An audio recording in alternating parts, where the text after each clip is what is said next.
எங்க போறீங்க? School leave. சரி ஓகே. எங்க போறீங்க? ஆத்துக்கு போறோம். ஆத்துக்கு போறீங்களா? தான் துணி மூட்டை இருக்கு. துணி மூட்டை இருக்கா? எடுத்துட்டு துவைக்கிறீங்களா நீயும் அப்பாவும்? நீங்களும் அப்பாவும்? இல்லை, நான் டெய்லி துவைக்கிறேன். இன்னைக்கு நீயும் உங்கள் அப்பாவும் துவைங்க. அப்போ ராஜமாவும் வருவாங்க. அவனை விட்டுறல கூட அங்கே போய் விளையாடுவேன். ஓகே, பாய் சொல்லுங்க. பாய் பாய் பாய்.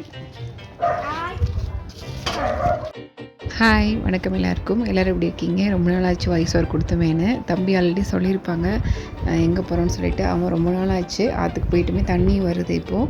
ஸோ ஓகே, தண்ணி வந்து கொஞ்சம் நீ கம்மியாகிடுச்சு இருந்தாலும் போயிட்டுலாம் தம்பி கேட்டுட்டு இருந்தாங்க 10 டேஸாக. சரி ஓகே, கூட்டிகிட்டு போயிட்டு வரலான்னு சொல்லிட்டு வந்தோம். இன்றைக்கி ஸ்கூல் தான் இருந்தது. அதுக்கப்புறம் வந்து பார்த்தீங்கன்னா குரூப் 4 எக்ஸாம்னால வந்து லீவ் விட்டாங்க. சாட்டர்டே எக்ஸ்பெக்ட் பண்ணவே இல்லை, லீவ் விட்டாங்க. சரி ஓகே, அந்த டைமை யூஸ் பண்ணிவிட்டு கூட்டிகிட்டு போயிட்டு வந்துடலான்னு சொல்லிட்டு கூட்டிகிட்டு போயிட்டு வந்தாச்சு.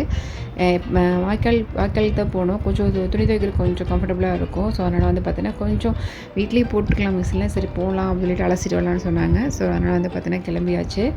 அது கொஞ்சம் நேரம் ஊற வச்சுட்டு அதுக்கப்புறம் தம்பி கூட கொஞ்சம் டைம் ஸ்பெண்ட் பண்ணால் அதுக்கப்புறம் துவைச்சிட்டு வாஷ் பண்ணிவிட்டு நாங்களும் வந்து குளிக்க ஆரம்பிச்சிட்டோம். தண்ணி கொஞ்சம் தெளிவாக போச்சு. ஆற்றுல வந்து பார்த்திங்கன்னா கொஞ்சம் கசடாக இருக்க மாதிரி இருந்தது. இங்கே வந்து பார்த்திங்கன்னா வாய்க்கால் வந்து தெளிவாக போயிட்டு இருந்தது. ஸோ அதனால் வந்து பார்த்திங்கன்னா இங்கேயே குளிச்சிக்கலாம் அப்படின்னு வந்தாச்சு. தம்பிக்கு வந்து நீச்சல் கற்றுக் கொடுக்கலான்றக்கான மேக்ஸிமம் வந்தது என்ன, ஏன்னா தம்பி கிணத்துல தான் நீச்சல் அடித்தா இந்த மாதிரி பிளேஸஸில் ஓப்பன் பிளேஸில் பண்ணதில்லை, தண்ணி போயிட்டுருக்க பிளேஸில். சரி ஓகே, இங்கே ஒரு அடிச்சு பார்த்தானா அவனுக்கு ஒரு கான்ஃபிடென்ட் இருக்கும் அப்படின்றக்கான வந்து பார்த்திங்கன்னா மெயினாக அதுக்காக தான் கூட்டிகிட்டு வந்தது. ரெகுலராக வந்தோம்னா கண்டிப்பாக வந்து நீச்சல் கற்றுக்கலாம். மேக்ஸிமம் வந்து பார்த்தீங்கன்னா லீவ் இருக்கா சாட்டர்டே, தம்பிக்கு கம்பல்சரி ஸ்கூல் தான் இருக்குது.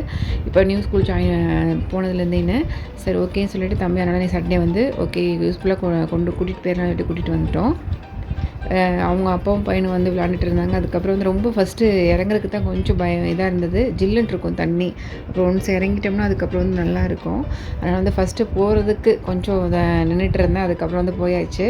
அப்புறம் நீச்சல் அடிச்சுட்டு கொஞ்சம் நேரம் 1 hour 2 hours ஆச்சு. அதுக்கப்புறம் வந்து பார்த்திங்கன்னா கிளம்பி வந்துட்டோம். ஒரு வெளியே சிவன் டெம்பிள் இருக்குது, காசி விஸ்வநாதர். இன்னும் வந்து வேலை போயிட்டுருக்கு. ஸோ இன்னும் கும்பாசி வந்ததுக்கப்புறம் தான் ஓப்பன் பண்ணுவாங்க. தம்பி சொல்கிறத கேளுங்க. ஏங்க இங்கே ஒரு ஆற்ற பாருங்க எப்படி இருக்குன்னு. 100 வருஷமாக தண்ணியை துறக்கணுங்க. இப்போ தண்ணியை துறச்சு 100 வருஷமாக தண்ணி திறக்கலையாங்க. வேணாம் தம்பி, தண்ணியில் குளிக்க வேணாம். நடுவில் போய் குளிக்கலாம். வேர் தண்ணி. ஆமாம் ஏங்க அப்படின்ற ஒரு டைலாக் வந்து பார்த்திங்கன்னா ரொம்பவே வந்து சூப்பர் ட்ரெண்டிங்கில் இருக்குது. அதே மாதிரி தம்பியும் ட்ரை பண்ணால் மேக்ஸிமம் எங்கள் வீட்டுக்கார வந்து எங்கன்னு தான் கூப்பிடுவேன். அது டைலாக் வந்து வரும்போது டக்குன்னு அதே வந்து வந்துச்சு. நீங்களாம் யாரும் அப்படி கூப்பிடுங்க சொல்லிட்டு மறக்காம கீழே கமெண்ட் பண்ணுங்கள். Okay, bye, take care, see you.